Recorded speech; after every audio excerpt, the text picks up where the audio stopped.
Vector algebra. Vector algebra में क्या चल रहा था? Properties of vector product of two vectors. Properties of vector product of two vectors. इसी का प्रॉपर्टी चल रहा था। 1 2 3 प्रॉपर्टी तक बताए थे पिछले क्लास में। चलिए चौथा नंबर प्रॉपर्टी देखते हैं। चौथा नंबर प्रॉपर्टी जो है वह क्रॉस प्रोडक्ट के, चूंकि यह वेक्टर प्रोडक्ट का है या क्रॉस प्रोडक्ट का है, दोनों बात क्या है, सेम है। वेक्टर प्रोडक्ट को ही क्रॉस प्रोडक्ट कहा जाता है। तो यदि वेक्टर ए हमारे पास डिफाइन हो, वेक्टर बी भी डिफाइन हो, तब हमको कहता हो vector A cross vector B निकालने के लिए, तक कैसे निकालेंगे? तो यह जो है डिटर्मिनेंट फॉर्म में निकलता है। चौथा प्रॉपर्टी कहता है इफ यदि हमारे पास vector A is equal to, मान लेते हैं A1 वेक्टर आई या A1 आई कैप ही लिखते हैं।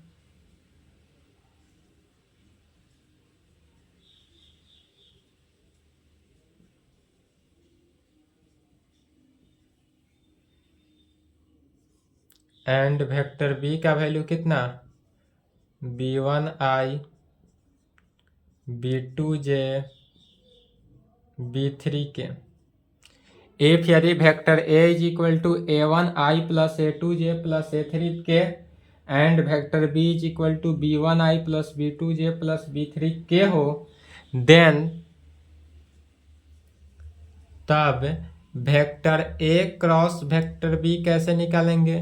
तो vector A cross vector B जो है वह डिटर्मिनेंट फॉर्म में निकलता है। डिटर्मिनेंट फॉर्म में कैसे? तो फर्स्ट रो जो है, मैट्रिक्स डिटर्मिनेंट याद है, फर्स्ट रो को क्या कहेंगे? आई कैप, जे कैप, के कैप। फर्स्ट रो में ऑलवेज यही रखना है, क्या? आई जे के। सेकेंड रो में वेक्टर ए का कोएफिशिएंट, आई का कोएफिशिएंट, जे का कोएफिशिएंट, के का कोएफिशिएंट, अर्थात A1 A2 A3। फिर थर्ड रो में R3, थर्ड रो में क्या हो गया? बी का, वेक्टर बी के आई जे के कोएफिशिएंट को लिखना है, अर्थात B1 B2 B3। अब इस डिटर्मिनेंट को सॉल्व करना है। डिटर्मिनेंट सॉल्व करने तो आता ही है। डिटर्मिनेंट को कैसे सॉल्व करते हैं? तो इसलिए vector A cross vector B is equal to कितना निकला? तो आई कैप को बाहर ले लेते हैं। आई कैप को क्या कर देते हैं? बाहर ले लिए। इसके सामने, आई कैप के सामने रो को और आई कैप के सामने कॉलम को, रो और कॉलम दोनों को ढक लेते हैं। जो बचा, क्या बचा? तो A2 A3 B2 B3। तब इसको क्या करते हैं? जो बचा इसको A2 को A3 माने पहले मेन डायगोनल को मल्टीप्लाई करते हैं, बीच में माइनस सेकेंडरी डायगोनल को मल्टीप्लाई करते हैं, अर्थात यह जो हुआ A2 B3 minus A3 B2 में, माइनस A3 B2 प्लस जे कैप इनटू, अब जे कैप है तो जे कैप है तो जे कैप के सामने रो को ढक लिए, जे कैप के सामने कॉलम को ढक लिए। अब मेन डायगोनल क्या हुआ? A1 A3 sorry A1 B3, तो A1 B3 minus A3 B1, A1 B3 minus B1 minus A1 A3 B1। अब प्लस के कैप इनटू, अब के कैप में देखेंगे तो के कैप में फिर रो को ढकना है, कॉलम को ढकना है। क्या बचा? A1 B2, फिर यह main diagonal A1 B2 minus A2 B1, A1 B2 minus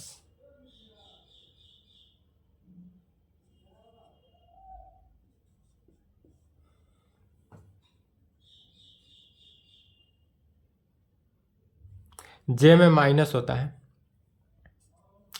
minus होता है, प्लस माइनस प्लस, तो यहाँ बीच में क्या हो गया, माइनस हो गया, या माइनस छूट गया था, माइनस। अब दोनों में से क्या करना है, माइनस इसमें से यदि हम कॉमन ले ले तब नेक्स्ट स्टेप में प्लस करेंगे, हम डायरेक्ट प्लस ही कर दिए थे तब, इसलिए vector A cross vector B का यह फॉर्मूला बना क्या, जे को बाद में लिखेंगे, पहले A2B3 माइनस A3B2 आई कैप।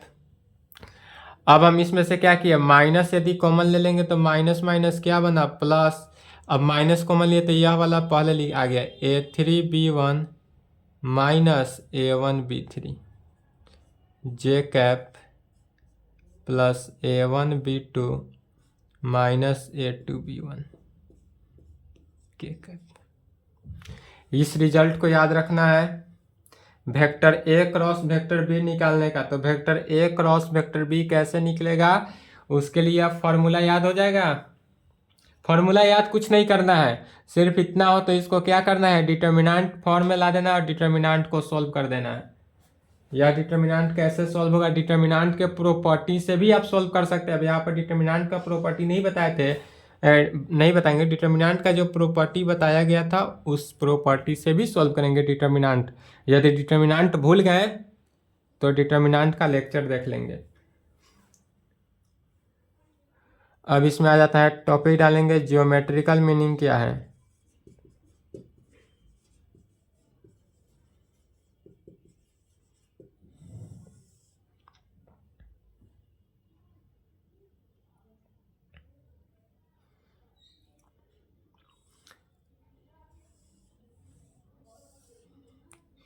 एक पैरेललोग्राम का चतुर्भुज ले लिए ABCD, ABCD, इसके क्या किए, मेन डायगोनल को मिला दिए। यदि यह ए एंगल जो है यह वेक्टर ए लाइन हो और यह जो लाइन है क्या है, वेक्टर बी है, और वेक्टर ए और वेक्टर बी के बीच के एंगल को क्या कहते हैं, थीटा। यह जो वेक्टर ए हुआ दूसरा वेक्टर बी हुआ, इस वेक्टर ए और वेक्टर बी के बीच के एंगल को क्या कहेंगे, थीटा कहेंगे। तब इसी को लैंग्वेज में लिखना है, जो बनाया गया फिगर, इसी फिगर को। यह जो फिगर है किसका फिगर है, पैरेललोग्राम का फिगर है।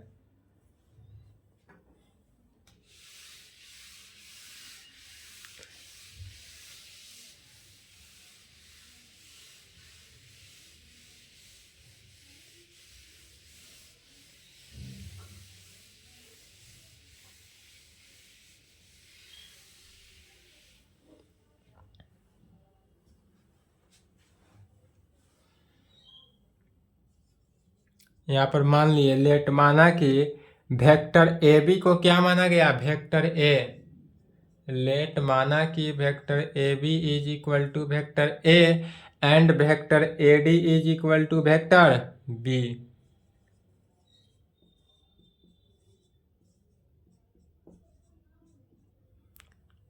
एंड वेक्टर ए डी को क्या माने, वेक्टर बी माने, और इस दोनों के बीच के एंगल को क्या माना गया, theta.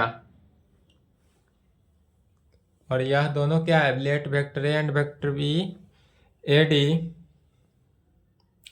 Are two vectors and let theta be the angle between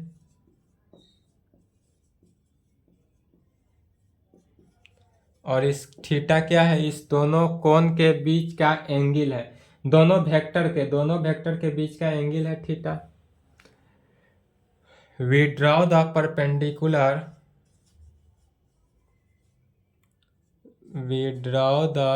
perpendicular, नहीं, पैरेललोग्राम। यह जो है किसको करता है, पैरेललोग्राम में है। क्या है, कौन सा पैरेललोग्राम, तो ABCD, parallelogram ABCD with the side, जिसका साइड कितना है, विथ द साइड एक साइड कितना हुआ ए बी और दूसरा C D, A B and C D, A B and C D में नाउ वी हैव, तब क्या कह सकते हैं, नाउ जब लाइन इस प्रकार से हो, साइड जो है A B and C D हो, तब now we have vector A cross vector B. तो यह जो हुआ vector A cross vector B, तो vector A cross vector B निकालने का फॉर्मूला क्या जानते हैं, magnitude of vector A into magnitude of vector B into sine theta N cap में, साइन थीटा एन कैप, अर्थात vector A cross vector B is equal to क्या हो गया, A B sine theta N cap में magnitude A B sine theta N cap. अब इसी में क्या करते हैं, मॉडुलस ले लेते हैं, taking modulus in both side.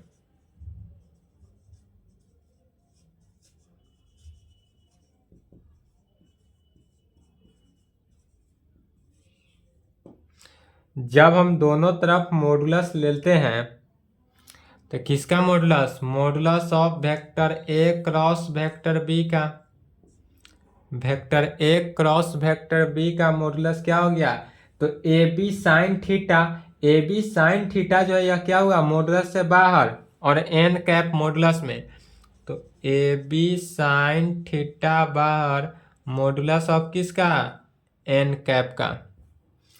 फिर चूंकि मॉडुलस ऑफ एन कैप का वैल्यू कितना होता है 1, तो मॉडुलस ऑफ एन कैप जो है 1 के इक्वल होता है, इसलिए modulus of vector A cross vector B is equal to A B sine theta.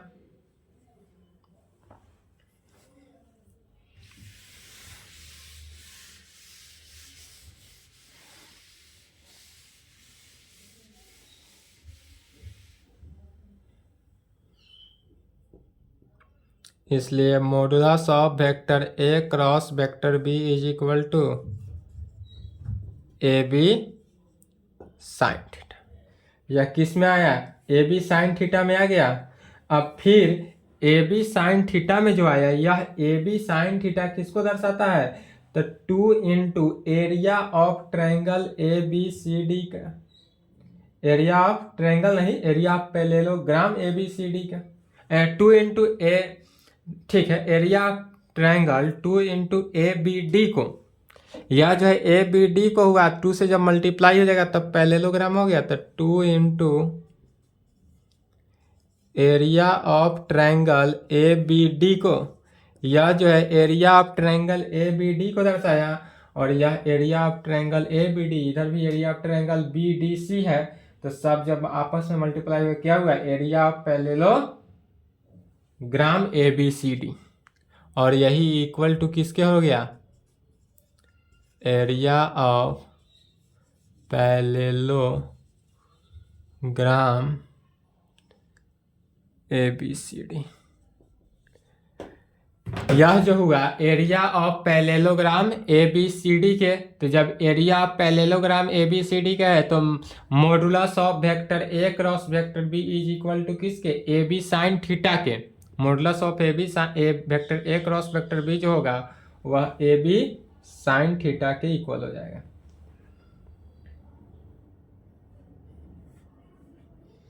ठीक है,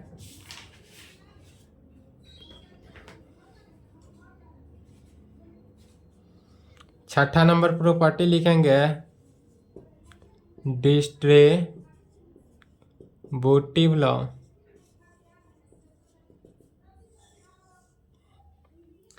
डिस्ट्रीब्यूटिव लॉ क्या है, तो डिस्ट्रीब्यूटिव लॉ जो वेक्टर में था उसमें डॉट था, डॉट प्रोडक्ट में वही यहाँ क्रॉस प्रोडक्ट, तो vector A cross vector B plus vector C is equal to क्या हो गया, vector A cross vector B plus vector A cross vector C.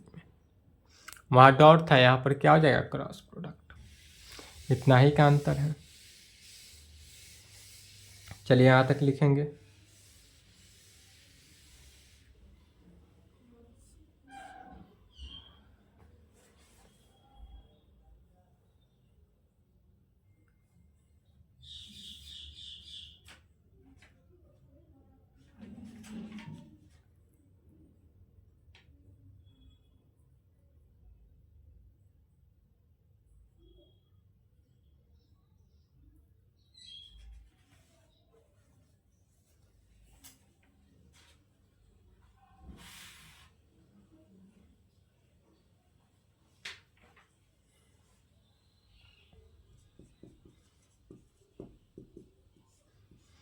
Note में एक पॉइंट लिख लेंगे, यदि two vectors vector A and vector B are said to be collinear में हो, क्या हो, यदि दो vector vector A and vector B are said to be collinear, दो वेक्टर क्या है, कॉलिनियर हो या पैरेलल हो, कॉलिनियर कहें या पैरेलल कहें, बात एक ही हुआ, पैरेलल वेक्टर्स हो, तब उस कंडीशन में इफ यदि vector A is equal to क्या होगा, lambda vector B, vector A is equal to lambda vector B होगा, वेयर जहां लैम्डा क्या है, कांस्टेंट हो। यदि कॉलिनियर वेक्टर या पैरेलल वेक्टर कंडीशन, जब भी कॉलिनियर वेक्टर कहा जाए या पैरेलल वेक्टर में दिया जाए तो क्या कहेंगे, vector A is equal to lambda vector B होगा, वेयर जहां लैम्डा क्या है, कांस्टेंट है। तो इतना ही रिजल्ट्स को देखकर क्वेश्चन बनाना है, प्रॉब्लम। इस पे रिजल्ट्स देखते हैं कुछ, अब रिजल्ट्स देख लेते हैं, उसके बाद इस पे क्या होगा, प्रॉब्लम होगा।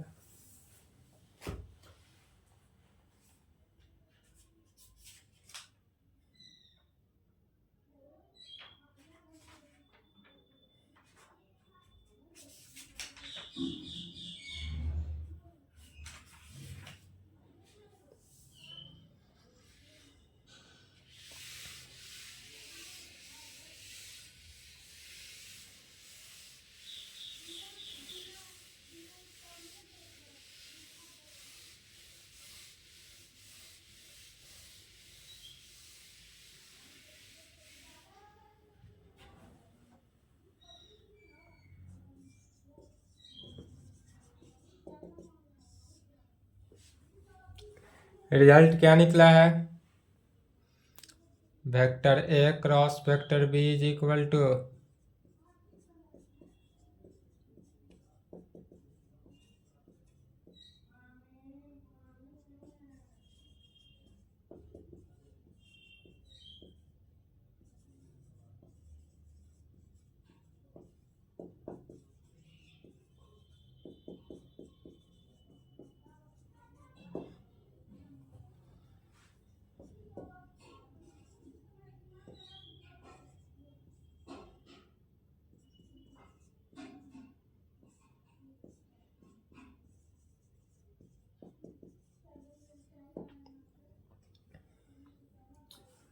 क्या हुआ, modulus of vector A is equal to इतना, A B sine theta, vector A cross vector B जो होता है किसके equal, minus vector B cross vector A के, क्या हो जाता है, माइनस के इक्वल होता है, vector A cross vector B not equal to vector B cross vector A के, vector B cross vector A के इक्वल नहीं होता है, क्या होता है, माइनस के इक्वल होता है, यदि माइनस लग जाए तब वह इक्वल है, अदरवाइज इक्वल नहीं। और जो हम बताए हैं अभी, जो आज का क्लास चला है, कल का क्लास, प्रॉपर्टी में तीसरा, I cross I is equal to 0, vector I cross vector I is equal to vector J cross vector J is equal to vector K cross vector K is equal to सबका value vector 0 is equal to 0, vector I cross vector J हो तो vector के,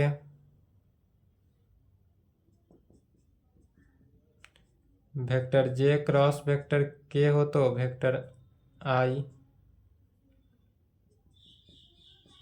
vector K cross vector आई हो तो vector जे, और इसी का taking reciprocal उल्टा ले लेना है, ठीक है। जितना भी बताया गया उसी को रिजल्ट में लिखना है, तो उतना रिजल्ट में आप लिख लेंगे खुद से। चलिए इसके आगे प्रॉब्लम देखते हैं।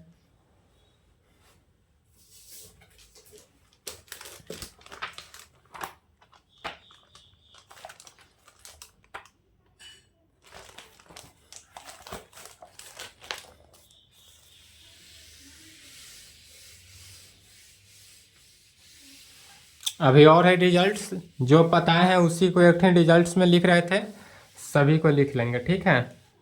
क्योंकि टाइम भी होते जा रहा है, इसको प्रॉब्लम देख लेते हैं।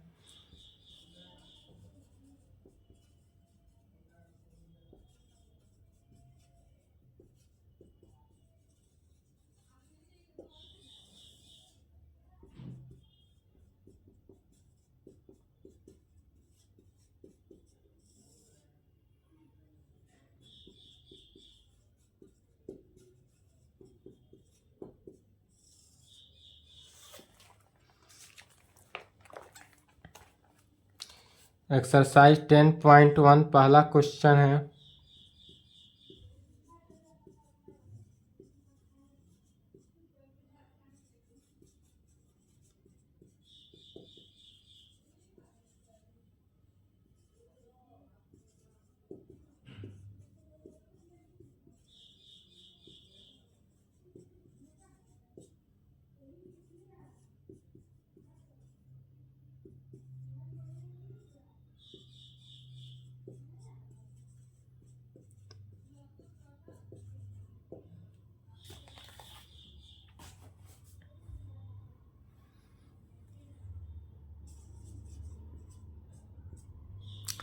देखिए पहला क्वेश्चन कह रहा है represent graphically A displacement of 40 kilometre.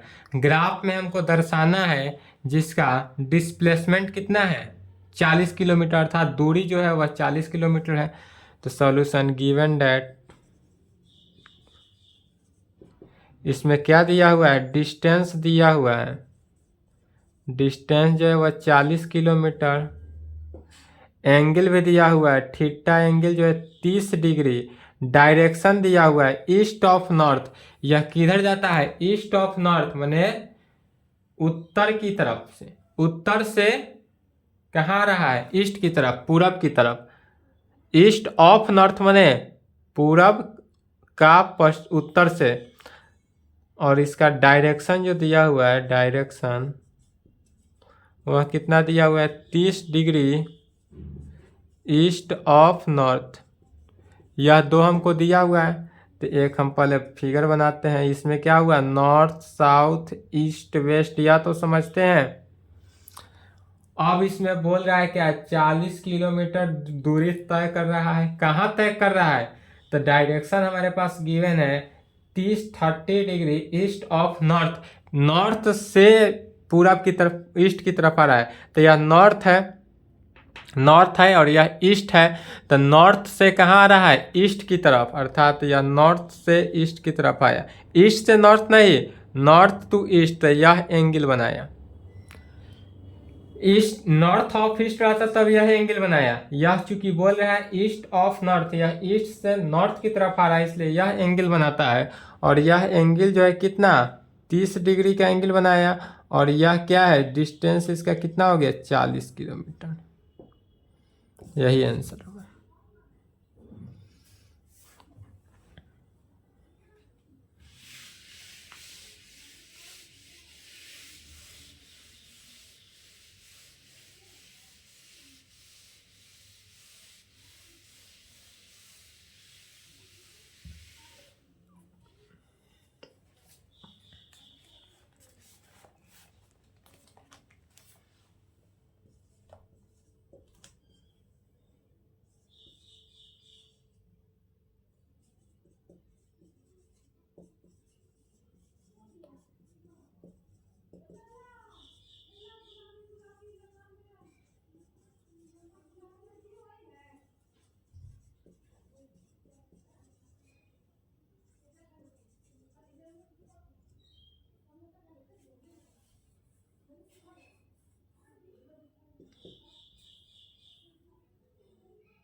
2 number question दे रहा है, क्या है, classify the following as scalar and vector.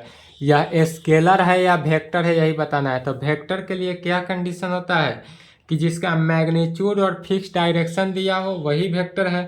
जिसमें क्या हो, मैग्नीट्यूड भी हो और डायरेक्शन भी हो, दोनों हो, उसे ही वेक्टर कहते हैं। यहाँ पर 10 kg है तो इसमें क्या है, मैग्नीट्यूड तो है लेकिन डायरेक्शन नहीं है। तो यह कैसा क्वांटिटी हुआ, स्केलर क्वांटिटी हुआ, स्केलर क्वांटिटी हुआ। यहाँ पर देखेंगे तो 2 मीटर डायरेक्शन इसका दिया हुआ है। डायरेक्शन क्या है, 2 मीटर नॉर्थ और साउथ, सॉरी, डायरेक्शन नॉर्थ और साउथ दिया हुआ है और मैग्नीट्यूड कितना है, 2 मीटर। तो मैग्नीट्यूड भी है और डायरेक्शन भी है तो दोनों है, तो वह क्या हुआ, वेक्टर। वेक्टर का डिफिनीशन ही था फर्स्ट लेक्चर में कि जिसका मैग्नीट्यूड और डायरेक्शन, फिक्स डायरेक्शन दोनों हो उसे ही वेक्टर कहते हैं। इसमें 40 डिग्री है, मैग्नीट्यूड है बट डायरेक्शन नहीं है। तो जब यह डायरेक्शन नहीं है तो क्या हो गया, स्केलर हुआ। 40 वाट, वाट डायरेक्शन नहीं है तो यह क्या हुआ, स्केलर हुआ। 10 के पावर -19 कॉलम, इसका भी डायरेक्शन नहीं है तो यह भी क्या हुआ, स्केलर हुआ। 20 मीटर पर सेकेंड स्क्वायर से चल रहा है, पर सेकेंड स्क्वायर मतलब टाइम दिया हुआ है, सेकेंड में चल रहा है तो यह क्या हुआ, vector.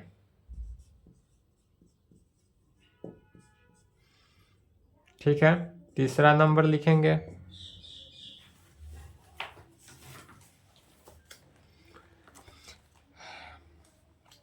Classify the following, proceed same as that above question number 2 की तरह।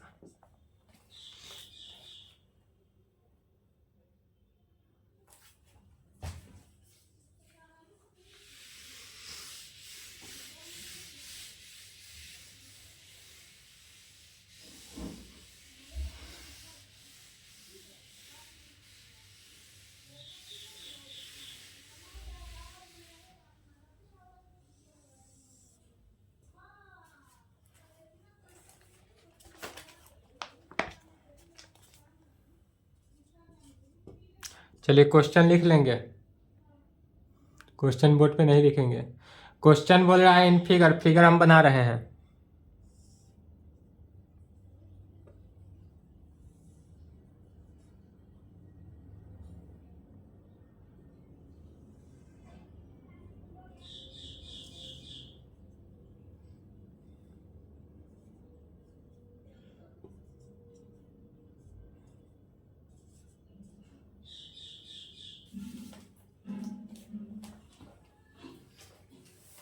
दूसरा का सॉल्यूशन भी लिखे तो मिटाएंगे।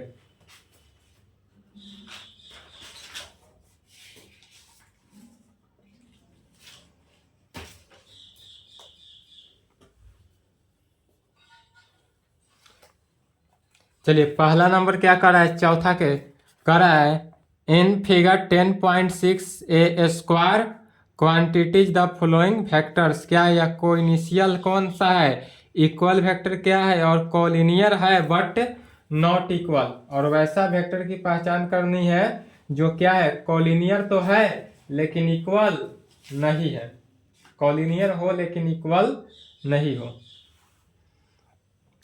तो जिसका इनिशियली पॉइंट जो है एक ठिन से हो, को इनिशियल वेक्टर, जैसे कि पहला है को इनिशियल, को इनिशियल वेक्टर होने के लिए क्या बताया गया है, यह सब सॉल्यूशन है।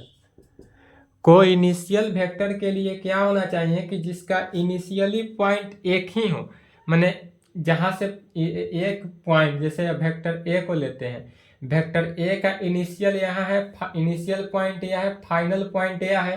तो यह इनिशियल से फाइनल पॉइंट तक पहुंचा, फिर यह फाइनल पॉइंट से जो यह फाइनल पॉइंट है, यह फाइनल पॉइंट किसका, तो वेक्टर ए का फाइनल पॉइंट वेक्टर बी का इनिशियल पॉइंट हो गया।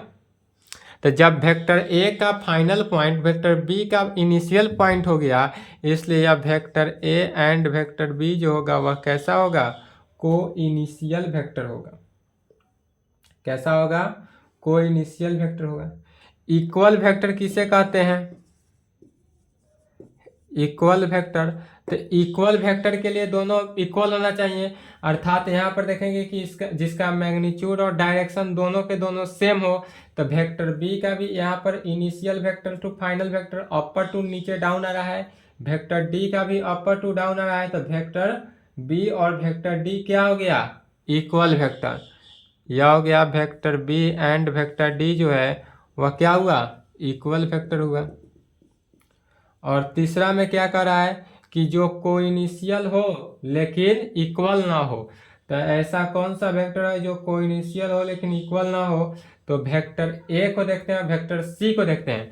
जैसे कि वेक्टर ए में वेक्टर ए का इनिशियली पॉइंट यहाँ पे है, कहाँ पे, ईस्ट की तरफ, वेस्ट की तरफ, तो फाइनल पॉइंट है ईस्ट की तरफ, लेकिन वेक्टर सी का फाइनल पॉइंट वेस्ट की तरफ, इनिशियल पॉइंट ईस्ट की तरफ, दोनों है, कोई इनिशियल है, लेकिन यह जो है दोनों के दोनों इक्वल नहीं है, क्योंकि एक का डायरेक्शन ईस्ट की तरफ है तो दूसरे का डायरेक्शन वेस्ट की तरफ है, इसलिए यह इक्वल वेक्टर नहीं है। तो कह सकते हैं कि vector A and vector C are collinear तो है बट नॉट इक्वल, कॉलिनियर है लेकिन इक्वल नहीं। इसके बाद 5वां नंबर क्वेश्चन देखेंगे, फॉल्स एंड ट्रू बनाना है, बन जाएगा। चलिए तो फॉल्स एंड ट्रू बना लेंगे, अपने से 5 नंबर सॉल्व कर लेंगे। आज की क्लास को यहीं पे समापन करते हैं, इसके आगे की क्लास में एक्सरसाइज 10.2 चलेगा, एक्सरसाइज 10.2 यहाँ तक कंप्लीट करें।